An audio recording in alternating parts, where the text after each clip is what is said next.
How can you go and interact with the greatest mission field, the greatest potential for reaching you people right from your own home? Well, the person that we're going to be interviewing today has been a digital evangelist and has reached millions of people. And we're going to get a chance to hear from him today on this episode. Let's go. Welcome to the Monetize Your Ministry podcast. And you get a chance to interact with them. To me, that's full-time ministry. That I have to, because task without Jesus is like a seed. It brings in itself and then it opens it. I want to provide content and things that will help change lives, and I simultaneously want to receive a blessing from that. Now here's your host, Kamon Hines. All right, welcome back. Monetize Your Ministry podcast. We have a great show for you today. Listen, if you have not shared any episode before, you got to share this one because somebody's going to get a lot of value. My guest today has just embodied what it means to monetize your ministry, especially in the digital space. And he's going to tell us just the different parts of his journey. And so you want to make sure you share this. Secondly, if you haven't subscribed to the YouTube channel, make sure you go over to YouTube and subscribe to Monetize Your Ministry podcast. Just type it in. You'll find us. Make sure you subscribe so that you don't miss any of this great content. All right. Today's guest on the Monetize Your Ministry podcast is someone I connected with maybe about 6 years ago. I'm losing count now. His name is Justin Coe. And at the time, he had a platform he was running called That Christian Vlogger, one of the most popular Christian vlogs at the time. But Justin has been in the trenches of digital ministry. He says his body down and elbows deep in the mud for years, is what he says in his bio. From learning and scaling in the area of YouTube, launching multiple podcasts, to rapid growth on Instagram and TikTok, he takes all of his experiences, lessons, mistakes, and resilient determination and personalizes his approach for his students who want to steer clear of common setbacks in digital ministry. Justin, welcome to the Monetize Your Ministry podcast. Oh, man, it is a privilege. Thank you for thinking of me. And I love the fact that this is the kind of show that exists out there in the world. For me, at the beginning of my journey, and we'll probably end up talking about them, but I'm going to just jump right in. There was a fork in the road for me, at least when I first started, which was either the security and comfort of a full-time job in ministry, which, that's kind of tongue-in-cheek because most of us, we're barely scraping by when it comes to full-time ministry. But that was the secure side of things versus diving into what I felt that God was calling me to do, which is to go full-time on social media ministry and the unknown of what that would look like. There weren't resources, there weren't plans, there weren't shows like this kind of interviewing people who have done it before. And so I had to figure it out piece by piece. It was a lot of trial and error. And so I'm glad that you are hosting a spot on the internet where people who feel the pull towards online ministry, who feel the idea of wanting to be able to monetize the thing that God has called them to do. I love that this is happening. So kudos to you. Thank you, man. Thank you. Now, Justin, I always ask this icebreaker question, but I got to say this before I ask the icebreaker question. You look very comfortable. I can see out of that window. It looks really great. Where are you right now as we're having this interview? Because someone's going to get jealous when you give us the answer. I am on the beautiful island of Oahu. My family and I, in the last year, give or take about a year, a little bit longer than a year, we moved to Hawaii to help support a local church. And this will actually dovetail right into exactly what we're doing because I'm not getting paid by the local church. And yet I'm here serving locally and running my online ministry and monetizing it all in order to make this whole thing work. So we're in beautiful Hawaii. It's a beautiful sunny day. And so, this is my normal work uniform for whatever it's worth, whether you like it or not. This is what I wear every single day. Somebody just got jealous, but that's what happens when you monetize your ministry. You can live anywhere in the world. So, Justin, some people may know you from Instagram, from TikTok, from YouTube. But what's something about you that may surprise people to learn about you? At one point in time, I was a nationally competitive Olympic weightlifter. Olympic weightlifter, not to say that I was in the Olympics, but the sport of Olympic weightlifting compared and contrasted to something like bodybuilding or powerlifting, for those who are in the know. I competed in Olympic weightlifting. I was a nationally ranked 62 kilo weightlifter. And so that was something that for me was a very large part of my life. And then I had a child, and that's all gone by the wayside. So I'm not doing that at all anymore. Wow, I never knew that. Yeah. That's pretty cool. That's pretty cool. So, ministry for you, I want you to talk to us about like when you first started exploring ministry. What was your first forays into? Okay, I want to move out and do this. My beginning of my ministry, I was 17 years old, just leaving my senior year of high school. And I found myself in a summer coal portering program. Some of the listeners might know what that is, but let me just break it down. It was a summer ministry type of opportunity where I would earn money for college. And in so doing, I would go door to door and try and sell Christian books and offer prayer and kind of do like ministry door to door. And so that's something that I did my first year. And that was actually really how I came to Christ.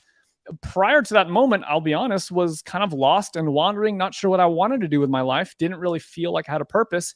And when I found myself in the trenches of ministry, I realized, oh, there's something bigger to live for than myself. Right. And so that was the beginning of a very long season of 10 years of doing literature evangelism. I've personally knocked on over 100,000 doors. So there's a lot of rejection, a lot of trial and error, a lot of having to confront imposter syndrome and not feeling motivated. And all of that seems to have served very well for the type of ministry that I do now. Oh, absolutely. And I'm sure we're going to talk about the connection to that. So you were going out selling Christian literature, meeting people, engaging in conversations, facing rejection, also, meeting people who you would not have met before. At what point did you say, I want to move ministry into the online digital space? So that wouldn't happen until maybe the 9th year of that line of ministry. So I was teaching at a Bible college in Philadelphia at the time. And I had a student who was a part of the program whose story kind of blew my mind away because truth be told, I was not interested in social media ministry at all. I remember way back when listening to a seminar called MySpace Disgrace. Some of you guys will remember MySpace from back in the days. I still think social media peaked at MySpace. I really enjoyed MySpace as a platform. But I heard a message called MySpace Disgrace, which you would have heard a version of this message at pretty much any Christian conference you would have gone to at the time.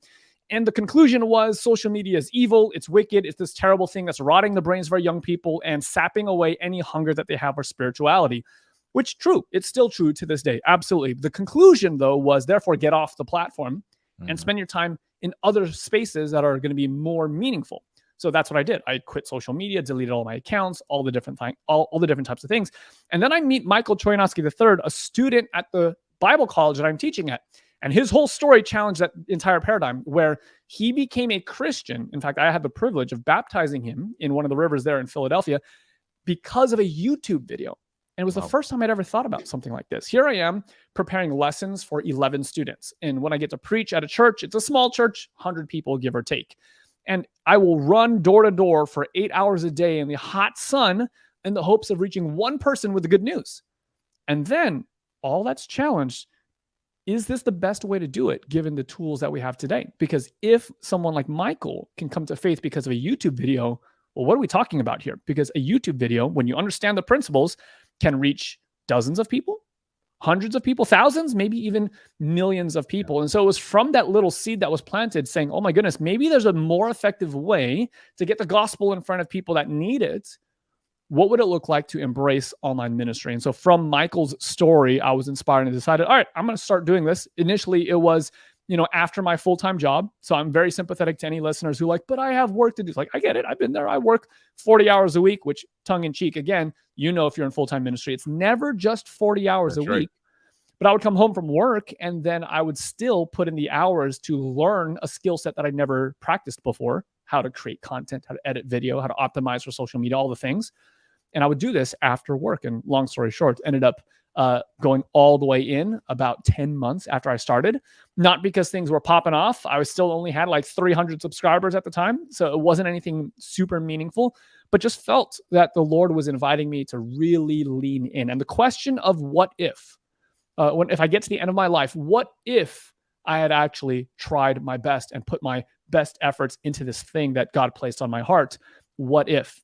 And so I did not want to have to think about that. I did not want to have to find out what it felt like to be on the other side of a what if. I would way rather try something because I think that the Spirit is calling me to do it and then, air quotes, fail than never try something at all and have to wonder, what if? Justin, that's so good. Somebody needs to tweet that, or sorry, I don't know if it was tweet, but post that. Somebody needs to post Sure. that, right? Because I think a lot of us, we're operating out of that fear. Like, fear is keeping us from actually doing the thing that God is calling us to do, right? And that's where faith, that's where courage really comes in. But I'm telling you, it's fascinating to me. In my mind, before you just told us this story, I thought you were a young person on YouTube and you were using YouTube, you were using social media, then you fell in love with the Lord, and then you said, how can I merge these two? And it's actually the other way around, where here it is, you were working full time and you saw the effectiveness of this tool, and you said, let me see how I could use this for ministry. Yeah, at the heart of it all, my goal, one of the ways that I want to spend my life is trying to tell as many people as will listen about the good news. And so for me, knocking on doors was actually a logical extension of this idea. Because sure, could I pastor? Yeah, I think there's a reasonable sense I could have attempted this line of work. But for me, if I were to pastor, that means for the vast majority of my time, I'd probably be serving, let's call it 100 to 300 people. In my faith context, there's not a lot of mega churches, nor do I know that I have the skill set to rise to the top percent of a percent kind of a thing and preach to thousands, if not more. And so to think that it would take me a week to speak to 200 people who may not really want to necessarily push past the discomfort and challenge their worldview or whatever the case is, I thought knocking on doors was a much better way, because I could reach 200 or 300 people every single day. Wow. And so for me, being a literature evangelist was the logical extension of believing that the good news changes people's lives, and I had a responsibility and a privilege to share that good news. Yeah. So that's why I was doing literature evangelism. It was not because of job security, because I definitely didn't have it. It wasn't because of money, because I definitely wasn't getting very much. And it wasn't because it would make my life easy. It actually made my life a lot more complicated. My first year of marriage, I was still doing this work. And because of the nature of my work, I had spent 167 days out of the house of my first year of marriage. It was very tough, very difficult. Wow. But it was a logical extension of wanting to live a life on mission. So then when I realized, I could do the same thing, if not literally multiple times more through the internet, I was like, wow, that's like, I have to be willing to explore what that looks like. Just the simple possibility of it needs to be explored. Yeah, that's great. So our guest today is Justin Cole, and we're talking to him about his journey and the lessons we are pulling out. And Justin, it is clear to me, and it's clear to everyone watching this, you are an evangelist. That's and sometimes when we hear evangelists, there are so many pictures that come in our minds as evangelists, right? And we limit it into boxes and spaces and wherever, right? It's just the same way we do with ministry. But you're showing us, hey, I am passionate about people getting to know God, getting to accept the good news. And I went out knocking on doors, and now I found this tool of YouTube, right? The internet and digital tools, and I began using them. So talk to us about you, evangelists, now shifting, and you said giving this time to learning this tool and where this took you. So when I had that conversation with my wife, I would come home. God had made it clear to me that this was the next step to take. I had to come home and have a very raw conversation with my wife. And the tone of the message was more or less, God's made it clear to me, this is what I think he's calling me to do. Translation, read between the lines. That means that you're going to pay the bills now, and I'm going to make videos on the internet, which was a very tough, you think about it, that's a tough conversation to have for newlyweds. But my wife is a woman of faith and was willing to trust that what God had revealed to me was a good move for us. And so she said yes. And so the conversation was around what's going to happen in the first year. Give me 12 months to try this thing. Rather than look at it as, am I a success or a failure by making X number of money or growing an audience? I'm just going to be faithful for a year and see what happens. We'll treat it like a digital missions year. In the same way that you might take a gap year in between college, or you might go on a mission trip long-term or something along those lines. I would just treat what I was doing as a year of service to the Lord. And after 12 months, we'd reevaluate what's working, what's not working. And if it's very clear that this is a fail attempt, or that this is not going to have any possibility of sustainability, then, I'll go back to the way that things were. I'll go back and get a regular job, that kind of a thing. And so we went for 12 months. And what happened was, in 12 months, I grew an audience of like 10,000 people on YouTube, which at the time was a very large number, and kind of blew my mind, because here I am speaking to more people than I would have ever spoken to. Just to give the context, it took me 10 years to reach 100,000 people door to door. And now I was having the opportunity, not just through the subscribers, but through general people who are watching the content, I'd be reaching this many people every single month, if not many times more that every single month. And so it became clear to us that there was absolutely something behind this. And when we looked at the landscape of how many people in the church space were willing to kind of brave the challenges of online ministry, it seemed like it was near zero. Now, in fact, in my faith tradition, there were nobody. There was no one in the US except for one other person that I could actively name. And so it seemed clear that not only was there value in doing it myself, but secondarily, from the beginning, my goal was not only to have my own ministry, but to learn enough about what I was doing to be able to then teach other people. So rather than just speaking to a church congregation myself, I could reach many times more people, but then through multiplication and training others, training pastors and evangelists and missionaries to use the same skill set that I had learned, I could have a multiplicative effect on the world. I love that. And we're going to dig into the teaching part of it, because I think that's important as we talk about monetizing your ministry. I think anyone who's monetizing has to think teaching, has to think, how can I multiply myself? Justin, what year was that? Because I want to see if this connects with when we first met. What year was that you? It probably is right around when we connect. I went full-time online ministry 2016, I believe, is around October of 2016. Right. I think we met right around that time. It was in Houston. It was at Fruition Lab, put on by Jeff Tatarchuk. Yeah, that would have been my first year of full-time. Yeah. I remember at that time your business model was more, you were getting donations from individuals. Correct. People were funding your ministry. You were looking for different, I don't know if it's grants, but it's more like people's generosity. Kind of talk about that part of it, because we're talking about monetizing, and there are different ways people can make it, but that was the first way you started. So the only way that I had context for what I was attempting to do was the church space. I was not a serial entrepreneur. This is my very first endeavor of trying anything like that. And so I was actually very averse to launching products and services, because my content was so focused on preaching the good news. And so it felt very icky to try and think of a way to monetize that. It didn't feel right. And so my only kind of financial mechanism was trying to mobilize the goodwill of my audience. And so in the same way that people will give monthly to a church or they'll give monthly to a ministry, I simply invited people who saw the vision of what I was attempting to accomplish to partner with me by becoming monthly donors or monthly givers. And that worked to a level, but knowing what I know now, I would have really just wanted to challenge that underlying belief that it is wrong to monetize your ministry. Because what I now know is that I'm able to accomplish significantly greater for the kingdom by monetizing my ministry than if I had held on to some sense of purity in my ministry by not monetizing it. I would just challenge that presupposition starkly, because what I now know is you'll accomplish a lot more if you figure out the mechanism to monetize. Justin, let's stay here for a second, because I think that mindset is actually holding a lot of people back from putting things out, products, services that God has given them that has value. I think there's some things we do that have monetary value, and it's for people who are part of the body, and it's also from the body for the world.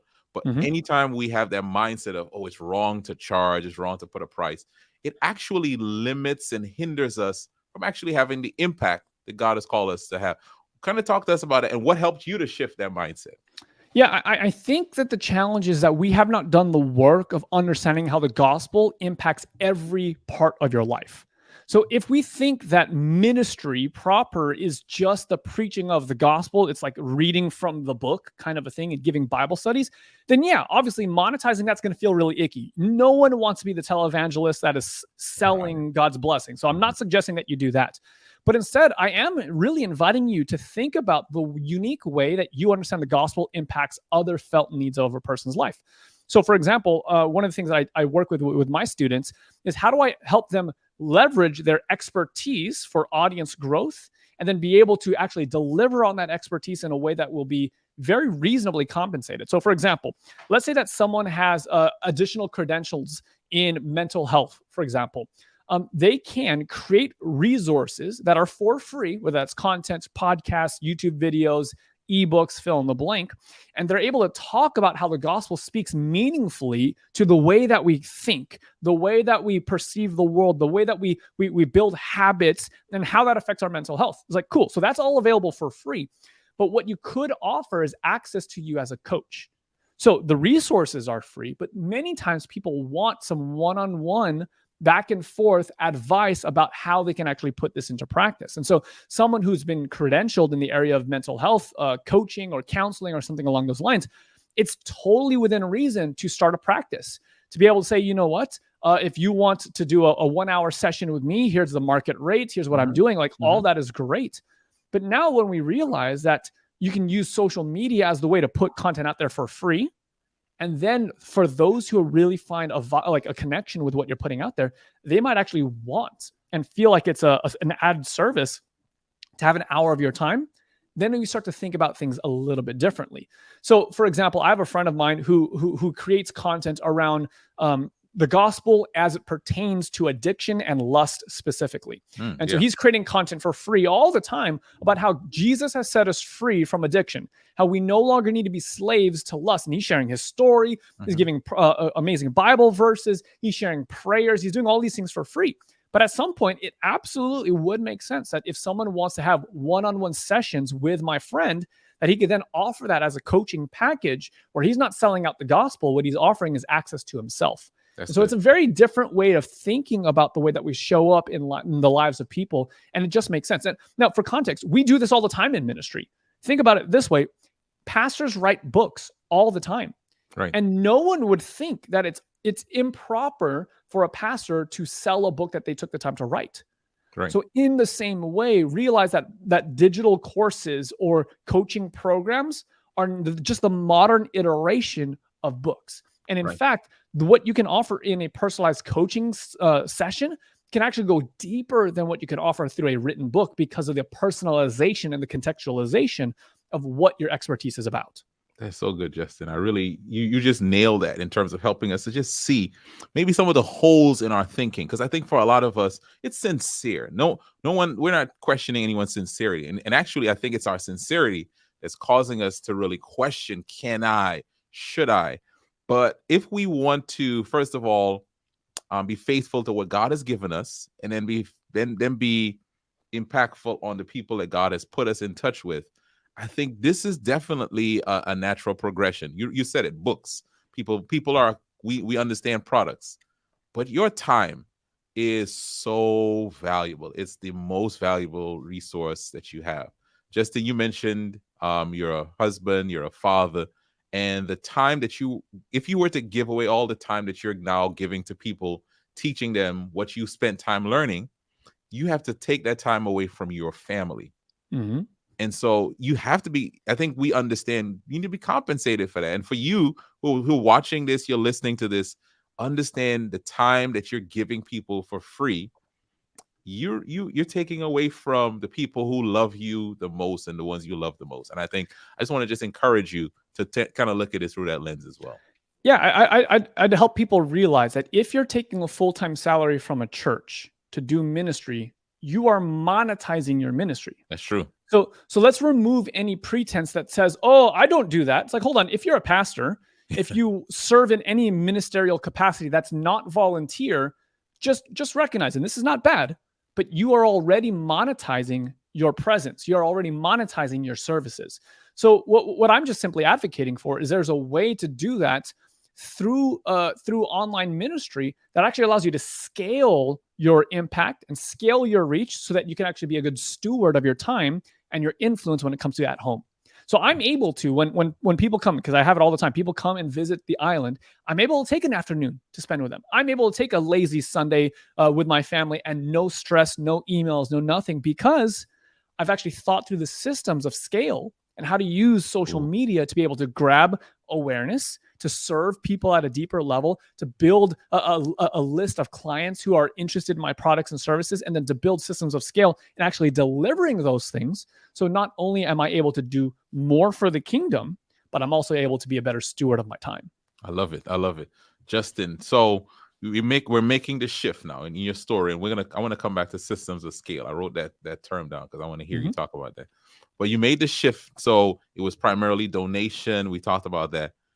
Talk about the first time you started putting out anything other than just give to me. How did you now monetize in products or services? What was the first thing, and kind of talk on that journey? So the second thing was an evolution of the desire not to monetize the gospel, so to speak. So when I think about products and services, that was absolutely the paradigm that I had right there. So what I started to do is realize that in creating content and being able to drive awareness, I was building a skill set that was really valuable in the marketplace. And the skill set was content creation. A lot of people feel very incapable when it comes to jumping on a camera. As you can tell, I'm a little bit past that. I'm a little bit comfortable. Something about talking to 100,000 strangers and knocking on the door means that I don't have that shyness anymore. At least when it shows up, it's very easily stewarded in a healthy way. And so I could hop on a camera. I could hop on a microphone. I could actually present content and interview people with a certain level of competency. And so what I realized is that as I was a little bit further ahead of those in the industry, in the church space, so to speak, that there was value in me offering my talents as a podcast host, for example, offering my skills as a documentarian, for example. And so I ended up offering those services to the church in creating products and services that they actually felt like they needed. So for example, I've launched a documentary with a friend of mine called the Humans of Adventism documentary. It's a bunch of short stories that are really beautiful in bringing out the kind of human element of members of the church. So that was a documentary that we sold to the church and then produced. I've hosted, for example, the Growing Young podcast, which I got contracted to do something like 30 or 40 episodes of a podcast. I could deliver that in a very reasonable amount of time and build a system of support around it. So all I had to do was a part that I'm good at, which is interview people and present on camera, so to speak. And from there, I'm offering products and services to the church, whereas the church would probably have to hire someone full-time. And it would take them a year or more to launch a podcast, for example. Right. I know of one of the entities in my church denomination where they literally did that. They brought on a person, graduated from college, they paid them a full-time equivalent, benefits and all the things. And what they got a year later was a podcast that was fantastic, but it did take them a year to produce, which means if you just read between the lines, all the budgets, all the things, it probably cost them $100,000 to produce one season of a podcast. I could offer a season of a podcast in a quarter of the time, reach more people because I actually understand the marketing mechanisms behind it. And it would take me, or it would take me, like, it would feel like just fun. I'm hanging out with my friends, having conversations. And so they're able to get a better product, more of it in a faster amount of time and better results from it because I was leveraging what I had to learn as a product and service. Yeah. You know, so interestingly, you said something about not being shy because I was knocking on doors. It's always interesting to me, and I want our listeners, our viewers to hear this. The skills you develop just serving people, those show up in other places, right? There is no wasted experience. There's no wasted knowledge, right? They show up at sometimes the most random times, at times when you're like, wait a minute, why is it that I'm good at this? Oh, wait a minute. I did this and I served here and I did this ministry here. And now it's now producing for me, income because it's developed something within me. So you talk about skill set and you said skill set a few times. And so just kind of talk to the fact that the skills that you're even applying to TikTok, Instagram, YouTube, how many of those skills you see as being developed through other things you did in ministry? Pretty much all of it. The only skill set that maybe I had to acquire in order to show up on video that I didn't have prior is literally like editing a video, which, all things being equal, that's the easiest thing to outsource out of all of them. If you don't know how to edit video, and that's the major reason why you're not starting online, good news, you can find someone who can do that for you. It's actually very easy to do. But everything else was something that was thoroughly informed by my experience. the willingness to show up and expose yourself in a kind of somewhat vulnerable manner was absolutely honed through knocking on doors and getting the doors slammed in my face day after day, like literally 100 or more times every single day. Gosh. Most people don't have to deal with the rejection but once a month, if that. So I have a massive advantage in that I've been rejected far more times than the vast majority of people have ever attempted something. So that's been huge. So I'm not afraid of, air quotes, failing, even if failing publicly by putting something out there that doesn't get the kind of traction that you want, because I've developed the thickness of skin that has distanced my value from my production. Like I've had enough $0 days knocking on doors where I had to wrestle through identity. Because if you don't have a healthy sense of your value and your worth, that your identity is somehow distant from your production, you believe the lie that the lack of results has something to do with you, that you are somehow fundamentally flawed. And so I had to learn that lesson day after day after day after day. So what it means is I'm willing to take at-bats till the cows come home. I'm willing to put stuff out there every single day and just trust the process and allow the Spirit of God to just slowly build up whatever is needed in the amount of time that he deems necessary. Whereas others might try something once, reach 12 people, call themselves failures, and never try again. I'll do it 100 times. When I test something nowadays, I'll test something 50 times before I make a conclusion or a judgment about whether or not it's worth it or not. Most people in the lifespan of their content creation don't even get to 50 attempts. Wow. So I think that that's a huge, huge advantage. Knocking on doors, talking to people means that I've had to learn how to grab people's attention, which comes very in handy in writing hooks. My experience talking to people of all different faith persuasions and political persuasions and lifestyle choices has meant that I have to learn how to communicate in a way that is not alienated unnecessarily. A lot of pastors struggle to talk to people that aren't part of their congregation because they don't have any friends that are outside of their faith dynamic. And so the vernacular, the words that they choose, the way that they share what they would deem as valuable is colored by their circle of people that are very close to them and their lack of diversity. And so all of this, like I'll just say that literally everything that I do is influenced by those 10 years. And it's been a huge blessing. Wow. That is so, I mean, if you are listening to this, you're watching this, what you're doing in ministry, the muscles that you're growing are going to be used for something, can be used for something else. That's so right. Justin, you take us through this monetization journey, right? It's donations, then you're selling services, right? Mm-hmm. You are doing a service for for organizations, for churches, etc. Tell it where does products and the coaching, where does this fall in this part of the journey? Because and maybe you could tell us, kind of lead into what you're doing now. Yeah, so the products side of things is a newer development. So for context, I'm still doing the service-based thing. I'm still creating courses or products for church entities. I still today hold a monthly contract with an online ministry where I'm offering my services as pretty much their marketing director for the ministry. So I'm still doing that, and that's providing a level of stability. In the last year, though, there's been an increased desire on my end of things to be able to have a greater sense of ownership as to the level of income that I'm able to have. And the reason is because about a year ago, a little over a year ago, I was counting on an important contract for a service that I was offering. I don't have to get into the details of it, but what happened was there was some political maneuvering behind the scenes, and long story short, I was canceled. There was an attempt to cancel not only my ministry, but my person. And so as a result, in order to kind of ease things over, that contract basically got canceled for me. And it was a hit to multiple tens of thousands of dollars. And that was after moving to Hawaii and making this big leap of faith to follow God's call on my life that I couldn't afford.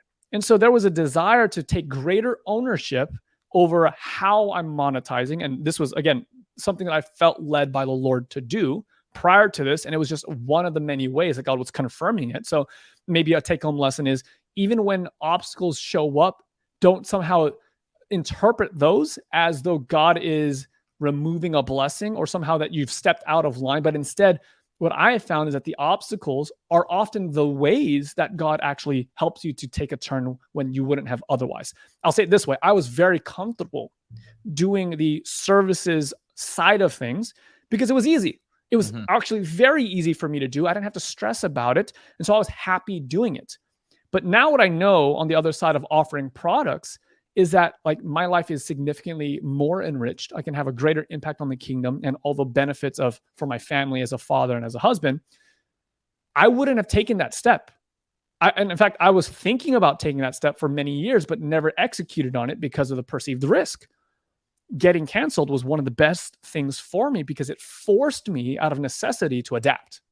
So what did I do? I started to offer my insights and to distill down the frameworks and the structures for my ministry to create a product that I call the Digital Missionary Academy. And so now, all of those years of ministry and all those years in digital ministry come together in really having clarity on how to help pastors specifically learn how to reach their first million people with the gospel.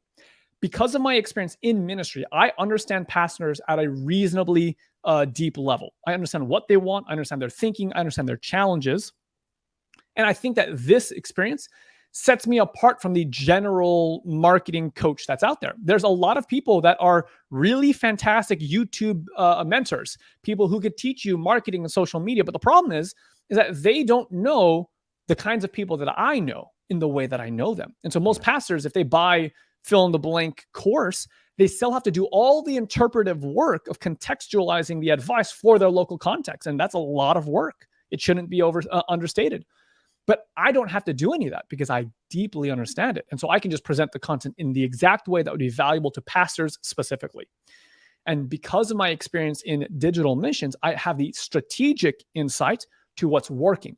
So it's this perfect combination of my years in traditional ministry and my years in success in online ministry, packaging it together to help pastors do what they ultimately want to do, which is preach the gospel to more people. They want to see fruit from their online ministry. A lot of pastors feel somewhat discouraged by the slow moving nature of the church. It's like trying, it's just like watching paint dry in many instances where you feel trapped. You feel like it's ineffective. You wonder if it's actually working because you just feel like a sanctified babysitter in many ways. Yeah. They've called you to cast a vision as long as the vision doesn't have to require anything from them. And so for many pastors, when they realize that online is a way for them to fully embrace what God has called them to do and actually be able to reach the kinds of people that their church may not be able to reach, it's a very exciting thing. But how? I don't know how to create content. I don't know how to write content. I don't even know what platforms to start with, what gear to purchase, much less all the strategic insights that allow people to go from initial view to getting baptized and in the pew.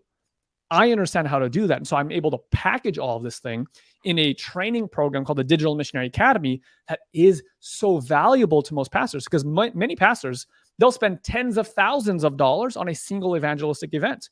You're lucky to baptize half a dozen people. I don't know. You know the numbers if you're a pastor listening to this, and you're putting tens of thousands of dollars into this for a literal fraction of what most pastors are spending on traditional evangelism.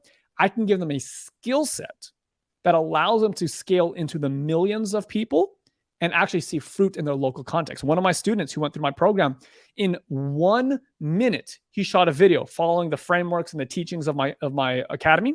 It took him literally 1 minute to film this video. He put it out there. It goes viral. 1.1 million people were reached. This guy is talking to hundreds of people who are engaging with in the conversations and all that, which can sound very scary. This is why you need systems of scale.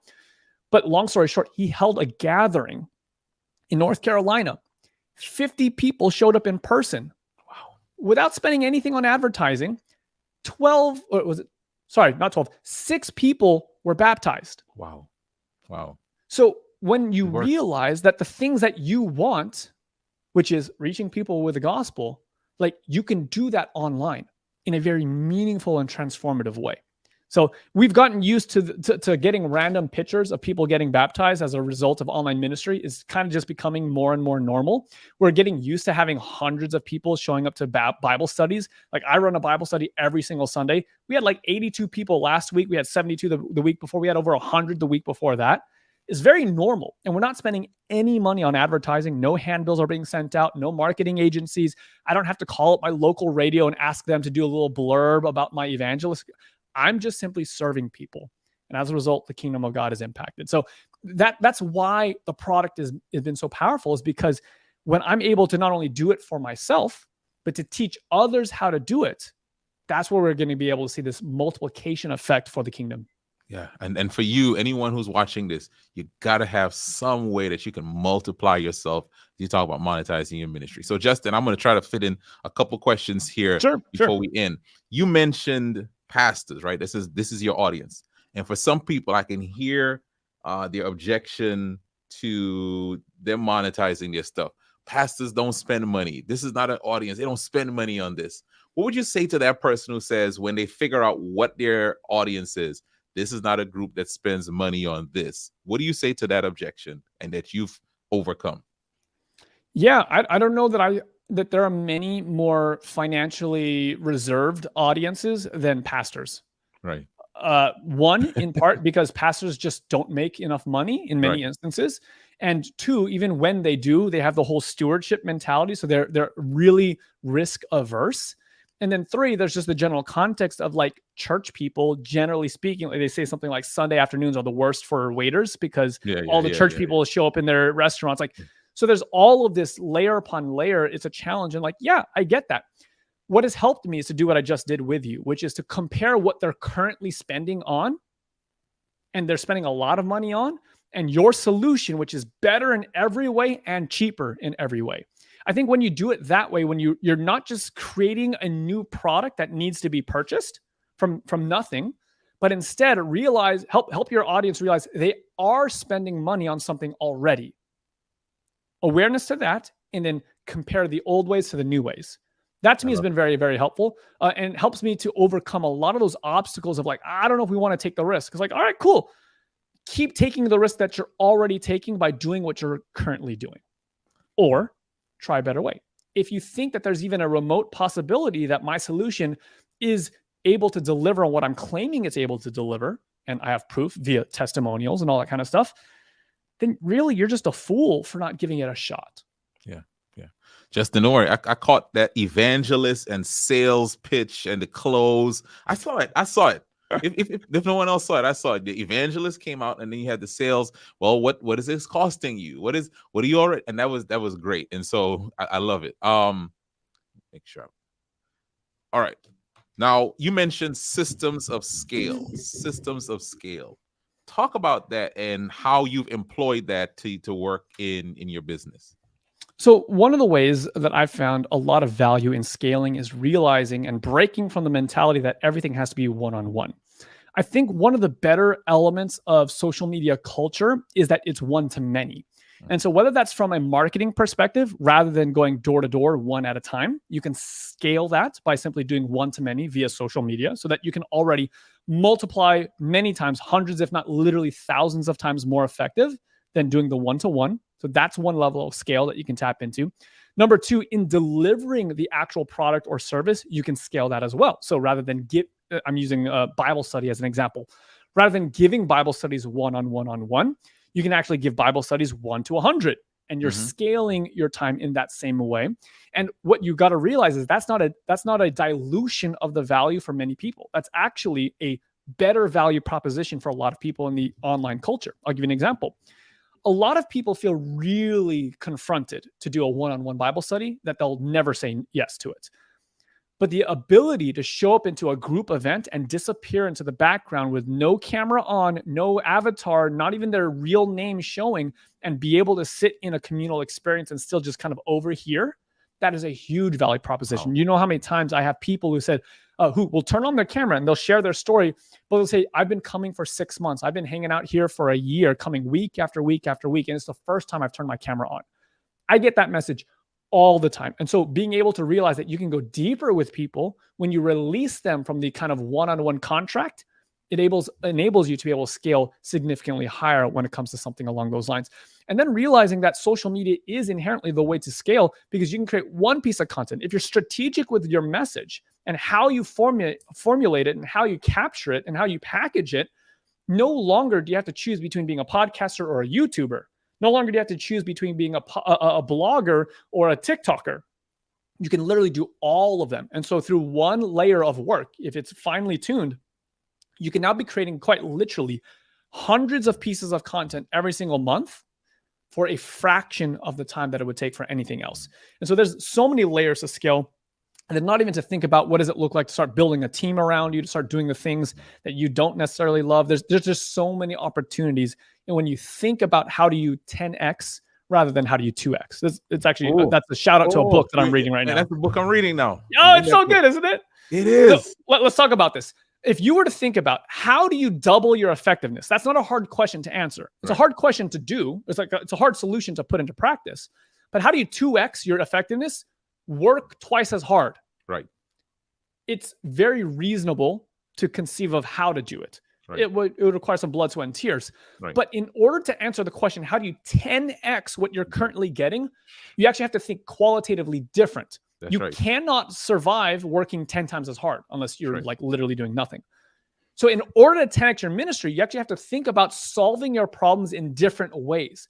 And this is the crazy thing about it. It is just as hard to 10x your results as it is to 2x.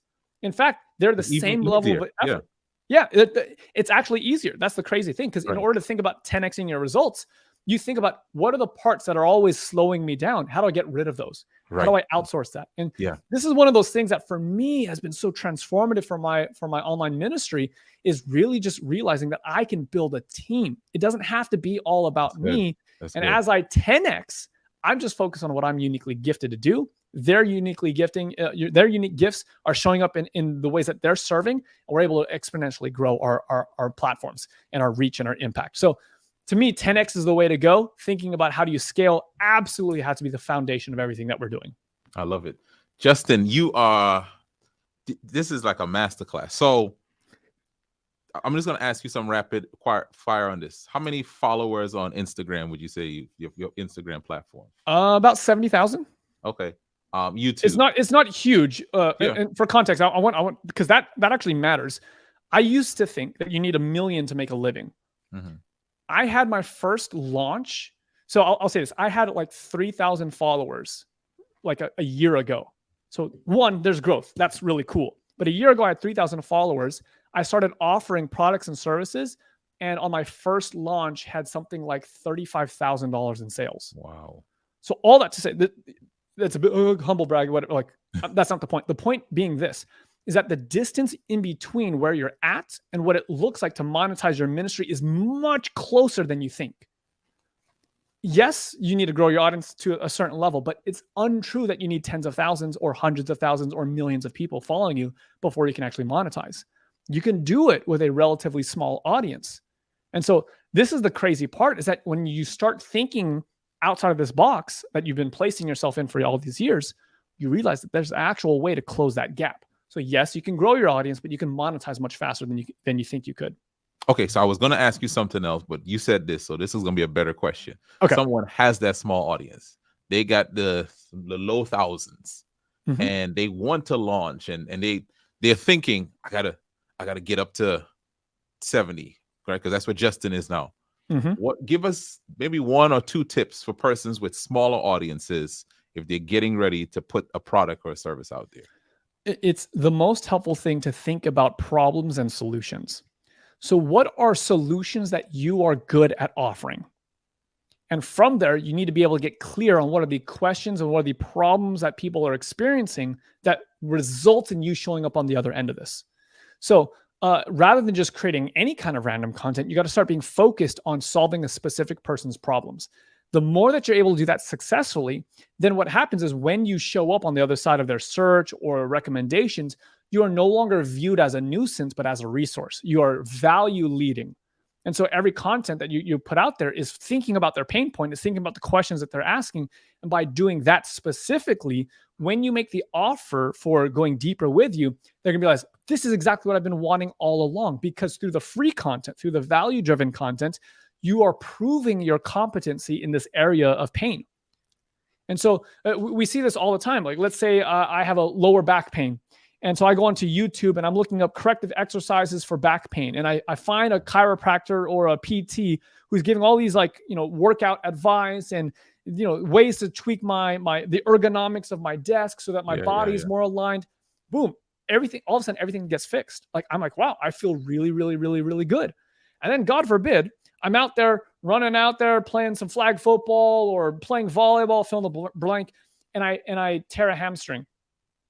And then I realized that the same chiropractor who solved my lower back pain now has a rehab program that I can do at home with no equipment in 20 minutes or less per day that will help address my torn hamstring and help me get to the point where it's future proof, or it's a bulletproof, so that way in the future it doesn't happen again.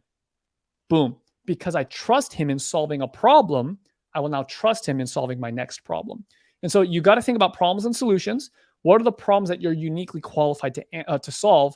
And then that's how you start to position your content, and that's how you start to position the products and services. I love it. I love it. Justin, let me get you out on this last question, and I want you to tell people how they can connect with you. So, Sure. Justin, you've been in business how many years would you say now? I've been a full-time digital missionary now for, I think it's 8 years, Okay. something along those lines. Okay. I want you to talk to Justin 8 years ago. What's one bit of advice you would tell that Justin based on the knowledge you've gained? You know, in many ways, I think that I did it right, which is not what you would hear a lot, because I think that the paradigm of this question is an attempt to get to where you're at today faster than you did. Okay. And hey, cool. Like, if there's a way to do that, fantastic. But what I've come to believe, and I hope it's clear here, is that every step along the way is not wasted. Every door that was knocked on contributed to where I am today. And so every year where I wasn't making money doing online ministry did contribute to what I'm able to provide as an offer and a service today. And so I don't actually think that I would try to accelerate the pace. I think I would attempt to help a younger version of Justin live with a bit more contentment in his current season, and to really rest in his trust in a God who is ordering his steps every step along the way. So my advice would be, Justin, just focus on being faithful today. Don't worry about the end from the beginning. Don't worry about the monetization. Don't worry about navigating, building a business and all these things. These things will happen in time. God will bring you the people that, will take you to the next level. And this is actually how it's literally happened. He'll bring you the right person. And if you just say yes at the right time, then you'll be moved into the next stage. Every single layer of significant growth that I've had in my ministry has always come via the connection point between myself and a coach that I was not actively looking for.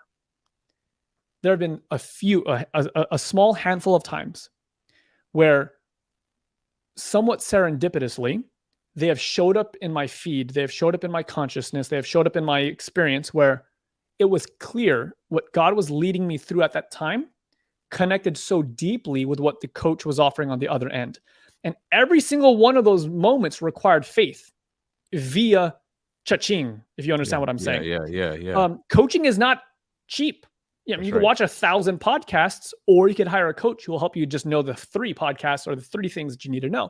Yeah. So every evolution in my online ministry and every evolution in my monetization of this ministry came at the result of a coach. And I believe that this is one of the ways of the Holy Spirit delivering on, I will guide you and I will lead you. You will hear a voice behind you saying, turn to the left, turn to the right. This is the way, walk in it.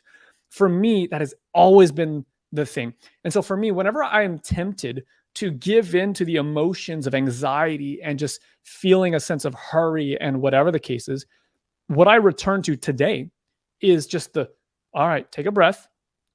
Where's home base? Home base is that God's in control. He's the CEO. If he knows what I need before I ask, why do I need to stress? Because he will bring the right thing to me when I need it. So any sense in which I'm operating from lack is unnecessary. All I need to do is focus on being faithful today. I love it. Justin, that's a mic drop moment right there. That's a mic drop moment. In another setting, I would say the doors of the church are now open. Justin, tell people how they can find you. What's the best way to connect with you online? And then give us some websites. Yeah. Because the audience that I have, mm-hmm. I know they need what you have for reaching people mm-hmm. on social media. So give us how to connect with you. Let me push back gently and just saying, I don't think that what I offer is for everybody. Sure. And this is in part, like, this is the clarity on knowing which problems I want to solve and which ones I don't want to solve. So this is not for everybody, but for the ones who have been feeling like they've been called to online ministry, they really feel like this is the season to go all in, to really stop making excuses. You don't need any requisite skills. You just need a willingness to learn. If that's you, then just send me a message. It's actually as simple as sending a DM to me on Instagram at jkhoe, JKHOE, or on Facebook, or if you prefer email, hello@justinkhoe.com. And I'd be happy to talk to you, to jump on a call, to hear your story and where you feel like God is calling you, and to discover, am I a good fit for you? Am I able to help you or not? And if I'm not able to help you, I'll just tell you, like, sorry, like, there's someone else better out there for you. But if it's a good fit, we can hop on the call and we can discover this together, and I can walk you through what the next steps would look like. I would absolutely love to work with the right people, the right churches, the right ministries. If your goal is scaling your online ministry to the point where you're reaching millions of people with the gospel, not only that, are you able to see hundreds of people taking those next steps to join you in Bible study or your small groups or discipleship classes. That's something that we're seeing every single month. Or if you're like wanting the person to be able to see butts in seats as a result of the content that you're putting out there, to grow and to benefit your actual community, these are the kinds of problems that I'm really able to help you with, and I would love to work with you through that. So the way to get in touch with me is hello@justinkhoe.com. If you want to just kind of poke around and explore this world a little bit, I'm the host of another podcast called the Digital Missions Podcast. All that is available for free on all the podcast platforms, and would love for you to be able to tune into that. That was great, Justin. It's been a pleasure. This conversation has been one that's impacted me. And I know those who are listeners, those who are watching this, you've gotten a lot out of this. You cannot keep this to yourself, even though it's free like the gospel. You cannot keep this to yourself. You know someone who's been sitting on something who needs to get what they have out into the world. Reach out, share this with them. And I want to just remind you, your ministry belongs in the marketplace. Thank you for listening to the Monetize Your Ministry podcast with Kamon Hines. For more information, visit our website at www.monetizeyourministrypodcast.com. That's www.monetizeyourministrypodcast.com. Find us on YouTube, Spotify, and Apple Podcasts. Please share this episode with someone who needs it. Let's increase our income and impact.